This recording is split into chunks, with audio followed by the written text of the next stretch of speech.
রাজধানী ঢাকা এবং আশেপাশের এলাকায় গত 24 ঘন্টায় 22 মিলিমিটার বৃষ্টিপাত রেকর্ড করা হয়েছে। একই সাথে আজও হালকা বৃষ্টির আভাস মিলেছে।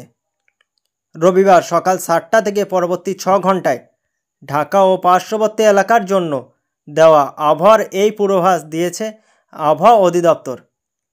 পূর্বাভাসে বলা হয়েছে, আজ দিনের প্রথমার্ধে আকাশ আংশিক মেঘলা থেকে অস্থায়ীভাবে মেঘলা থাকতে পারে এবং কিছু এলাকায় হালকা বৃষ্টিপাতের সম্ভাবনা রয়েছে। এ সময় দক্ষিণ পূর্ব ও দক্ষিণ দিক থেকে ঘন্টায় 10 থেকে 15 কিলোমিটার বেগে বাতাস প্রবাহিত হতে পারে। দিনের তাপমাত্রা সামান্য বাড়তে পারে। পূর্বাভাসের তথ্য অনুযায়ী আজ সকাল 6টায় ঢাকার তাপমাত্রা ছিল 26.8 ডিগ্রি সেলসিয়াস এবং বাতাসের আর্দ্রতার পরিমাণ ছিল 97%।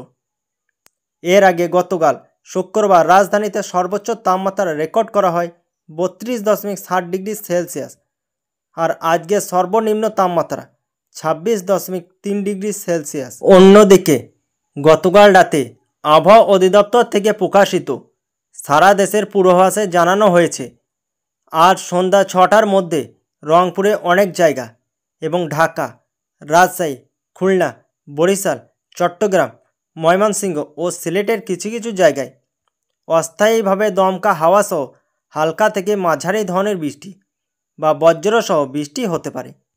সারা দেশে দিন ও রাতের তাপমাত্রা সামান্য বৃদ্ধি পেতে পারে বলে জানিয়েছে আবহাওয়া অধিদপ্তর।